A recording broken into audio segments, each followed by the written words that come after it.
So good evening, everybody. Eduardo will give you a little bit of my background. I'm going to talk today in true David Letterman style, the top 10 qualities of a successful entrepreneur. It's really going to sort of weave in my story in a slightly different way than Hakan's, but same sort of concept. So as Eduardo said, I have been an entrepreneur pretty much my entire career. I love that slide with, all the different businesses you started with. I wish I had a slide like that, because now I think of it, my first entrepreneurial venture, believe it or not, was taking Apple II computers and stripping them, and I built this aluminum, sheet metal box to turn it into a portable computer. So, do any of you remember the Osborne computer, which was the first real portable computer? So I made portable Apple IIs like the Osborne. But I went on to do a bunch of startups, mainly in the IT telecom space, and most recently I've sort of come to BU. I teach entrepreneurship. I see several of my students here in this class. And I'm also helping generate spin-offs from BU's research that's done, here, which people you don't realize, but BU is a new research university. We had about 100 million in research funding just 10 years ago. Now we're close to 500 million. So it's actually growing really fast. So the top 10 qualities of a successful entrepreneur, what are they? So number 10. Associate with good brands. And what do I mean by that? It means graduate from a good university. There's some great brands in this town. Boston University is one of them. And you'll be associated with this brand for your whole life with that degree from BU. You want to work at world-class companies. I started a company straight out of school. I actually don't recommend that anymore. I really think it's a good idea to go work for a world-class company. And there's a reason for that. Two things. Number one, world-class companies have world-class processes. And processes may feel like bureaucracy to you, but processes are incredibly important. They're important in startups too. So learning good processes, I think, is important at the beginning of your career. Secondly, world-class companies attract world-class people. And so those people that you meet will form your colleagues and friendships and people that you start companies with your entire career. And I think that's really worthwhile to have those relationships. I went to University of Waterloo in Canada, which is an engineering school, primarily computer science and engineering. And it was a co-op system, and I did almost all my work terms at Bell Northern Research, which was the Bell Labs of Canada. And it was just a fantastic place to go. And I had decided back in, after I think it was in third year, my first 2 years were too much partying. But in third year, I said, I got to figure out what I'm doing here, because I'm going to graduate pretty soon. And I went to the library and did my research and eventually figured out that I wanted to be in microprocessors because it felt like the future to me. And Bell Northern Research was a place to go, and I told my advisor, that's the only job I'll accept, microprocessors at Bell Northern Research. And I did eventually get it, and it sort of set me off. So, it's these brands that you want to be associated with right in the beginning of your career. So number 9, make friends with others like you. And why do you want to do that? Because like-minded people get together and support each other. And it's really useful to have that kind of support, especially if you're going to be an entrepreneur. It's difficult to start companies. Hakan told you about some of the ups and downs in his companies. All of us have ups and downs. There's no such thing as a company that just does this. Even when it's looking like it just does this, there's lots of other things going on. And having other people around you to provide you the support in the downs is really important, and to sort of celebrate the ups. And these like-minded people, become business partners and life partners. Spouses, in a way, are like-minded. You want, like-minded people. I've always sort of associated with, entrepreneurially oriented people. I mean, in high school, my best friend in high school, Sanjay Shirole, today's out in Silicon Valley. He just got off a pretty successful startup, brought it to around 60 million in sales, and he's about to do another one. You know, in college, there were a bunch of us that were entrepreneur-oriented, and it wasn't that common to be an entrepreneur, especially in Canada in the 70s. And one of them, Dave Farrar, you know, went off to start a company right out of school, bought by Newbridge Networks. And then he left Newbridge a few years ago, started this company called Dragon Wave. They make these backhaul radios. The company's doing really well. It's publicly traded now. So these are people that I hung out with early on and you know, made a big difference to what I was able to do in my career. Number 8, be inquisitive. I think that was one of yours, right? I think you had 4 up there. One of them was how do you soak up knowledge, find pain points. You know, when I buy a plane ticket, I figure it's my right for the person next to me to talk to me, even if they don't want to, because this is where you learn things. When you're out there, you're flying around, you're meeting people, when you're networking, if you're open to it, this is where the ideas come from. You listen to people, you find pain points, and ideas come to you for new businesses. And so it's really important, I think, to be open. So it's good to network, but it's also good to be open so that you're learning new things and you're not talking all the time. You're also listening to what, you know, people have to say. And the one thing I've always found is the best ideas actually come from bottom of organizations. They rarely come from the top. And you know, one of the big advantages of being here at Boston University is, I mean, I learned so much from the students, believe it or not, because this is the bottom of the organization in a way. And that's where all the interesting ideas and thinking comes from, is the bottom of organizations. And it's important to remember that. Even as you become a CEO, never forget that, you know, your employees generally know more than you do. So number 7, you want to deliver on your promises. This is really important. You know, if you're going to be an entrepreneur, or even if you're not, you have to deliver on your promises. People want to depend on you. Customers need to depend on you. You go and promise customers things, you have to deliver, because they're doing a whole bunch of other things that are dependent on you delivering on time, on what you've said you do, and not just on time, but on the things you say you're going to deliver on. Your family can depend on you. That's important too. You got to deliver on your promises to your family. You know, whether that's bringing in sufficient income to support them, or just, you know, taking your kid out, you know, for a hike. Employees have to depend on you.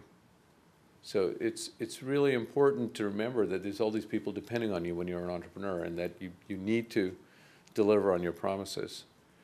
You know, when you think of consumer companies that deliver on their promises, what's a company that comes to mind that does an incredible job of delivering on promises? Microsoft? Yeah. Anybody else? Amazon, yes. Apple, I think, does a brilliant job. You know, when Steve Jobs passed away and the new iPhone 4 was announced, almost everybody in the beginning panned the phone, saying they were expecting a 5. This is only a 4. There's nothing magical about it. And then they started experimenting with Siri, you know, the voice recognition app. And a week later, all the reports were about how great this app was. And I don't know, how many of you got the new iPhone? Anybody? A bunch of you. Have you used Siri at all? I use it all the time. I sit in my car dictating, you know, emails all the time. It works brilliantly.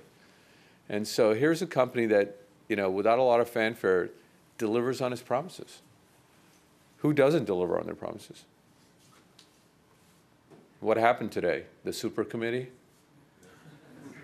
Politicians, they don't deliver on their promises. They rarely deliver on their promises, and that's why nobody likes them anymore. And it's worldwide. It's not just in the US. I think politicians don't deliver on their promises pretty much everywhere in the world. So, you know, being able to deliver on your promises, absolutely crucial. Number 6, be optimistic. You know, honestly, when you're doing a startup, everybody tells you why it's not going to succeed. The only thing you have is optimism. Honestly, you know, big companies don't want to buy from startups because they don't know if you're going to be around. employees don't want to join startups because, you're not sure if you'll be able to meet payroll. Your parents are going to tell you to go, go work at IBM. So everything's sort of aligned against you in a way. Now, the great thing about America is this is a great place to do startups because you have a lot of other optimistic people around you. Those like-minded people I was talking about, you can find them here. It's harder to find those kind of people in other parts of the world. I was just, it was funny, I was just speaking to somebody from Puerto Rico before coming here, and they've got a new, not a new, but they have a university there that's just recently got accreditation, and they're thinking about, turning into a entrepreneurially focused university. And, I had to prick their balloon a bit and saying, it took 60 years for this ecosystem around Boston, Cambridge to become what it is. California likewise. You can't build these things overnight, but you have to be an optimistic person. You have to start surrounding yourself with optimistic people. I'll give you an example. I was selling I made these rugged wireless computers that went on trucks, and Alan Hanover knows this. And I got an opportunity with this, young but fast-growing company called American Freightways. They were down in Harrison, Arkansas, in the middle of nowhere. And I got there, and they'd already selected 3 potential vendors of this thing, so I was a bit late. But I got in there. I convinced the engineer that my product was better, and so he told the the buyers, the purchasing people, that he wanted to include mine in the short list, and they said no. And so I ended up going to the CFO and saying, listen, you've got absolutely nothing to lose by including me in the short list. It's going to cost you nothing, I promise you. And it took a little bit of chutzpah to go to the CFO. They were already a pretty big company by then. They were in the hundreds of millions. That company, by the way, grew from when I ended up becoming a vendor to them. They became a very big customer of mine. And they were acquired by FedEx. So FedEx Ground is American Freightways. And that company went from a couple of $100 million to $1 billion plus in the 5 or 6 years that I was supplying to them. So you have to be optimistic. I mean, the chances of my getting that were nothing when I came in. If you had it on your sales pipeline, the probability would have been, 10%. And we're able to pull it off because we had that kind of optimism that entrepreneurs have. Be flexible. Shit happens. Startup companies rarely end up doing what they had originally started up doing. There's always course corrections. So you have to be sort of open to what's going on. You have to be able to make course corrections. Give you an example. The last company I was running, a company called Airwide, we'd started it as a mobile content delivery company in 2002. It became pretty evident very quickly to me that, and by the way, I didn't start it. I came in after the venture guys put in the Series B investment. It became pretty obvious to me that the market wasn't ready. And so we had to do a pivot into the SMS space. So SMS was starting to take off in Europe and Asia, not here in the US. I'm talking about 2003 or so. And so I sort of shifted my sales entirely to the US, hired a VP there, and we ended up becoming a fairly number 3 in the SMS space. Grew the company to about 60 million, 130 carrier customers. We absolutely wouldn't have survived if we'd stuck to the content delivery thing. It was just the wrong time for mobile content delivery. So that's what I mean by course corrections. You have to have your antenna up and be willing to change directions. Use your network. Networking is very important. There's no question. Building networks is really important. And everything happens via trusted relationships. Everything. Most jobs these days happen through trusted relationship. Customers come through trusted relationships. So it's important to form those trusted relationships. And there's so many, this area is rich with opportunities to network, right? With, entrepreneurial organizations such as Mass Challenge, TIE, TechStar, MIT Enterprise Forum. BU has its own through iTech and others. And these relationships will come to help you. You'd be amazed when. Look, in a way, I'm making a switch from a technology-oriented entrepreneur to a life sciences entrepreneur because we do a lot of life sciences stuff here at BU. I belong to this CEO group called CEO Roundtable, And we were the first, I was one of the charter members. Well, that group grew really rapidly in the life sciences space, and it was kind of an instant network for me when I started doing life sciences. So those kind of networks really come in incredibly useful. And my wife always used to hate me because I'd tell my kids this. I said, don't always ask for permission. Just, it's easier to beg forgiveness than ask permission. I think you've heard that term. And, and it's a good idea to do that. You should, if you really believe that what you're doing is right, you got to follow that, regardless of what, other people are trying to tell you. A little simple example here at BU, when I came here and started rebuilding the Office of Technology Development, I realized I needed some lawyers in the office. And I went out and hired a lawyer and got my wrist slapped because it was the first lawyer hired outside of General Counsel's office. Now, I knew this was the right thing because it would make everybody's life better. And sure enough, it has. Now the General Counsel's office loves our lawyers. I have 3 of them now. And that's what I mean by you have to, even at my stage of career, you sometimes have to beg forgiveness and not ask permission. This is a really important one. I think, generosity, it's one of the characteristics of America that, people here do believe that the goal is to grow the pie, and when you grow the pie, there's going to be plenty to share. That you shouldn't be fighting over slices of the pie, day one. And that's what I mean by being generous. You should be generous. You should be generous with your employees. You should be generous, obviously, with your shareholders. You should be generous with your family to give them time, right? When you're in an entrepreneurial endeavor, it feels like you never have any time. And, but it's really important to keep time for your family because in the end, that's, the most important enduring thing. Companies come and go, ideas come and go. And, it's always worked for me in my career that I always have sort of built other people's careers for them. And that generosity always comes back and pays you. And then, number 1, never give up, right? That's a trait of a true entrepreneur because things come at you constantly and you have to find a way to endure and keep going. Everybody's going to give you reasons why you're not going to succeed. Your friends are going to call you nuts. Your parents are going to want you to go get a salary. They want to kick you out of their house in case you're hanging out the house still. But you never give up. And, a really great example of that is a company that I'm on the board of called Nextworth, started by a Babson entrepreneur. And you can't even believe this ride we've had, but now we're in Target and you can sort of take your old iPods and stuff and trade them in through the Nextworth platform. But here's an entrepreneur, David Chen, who just will not give up, and it's quite amazing. But I want to thank you and enjoy your next speaker.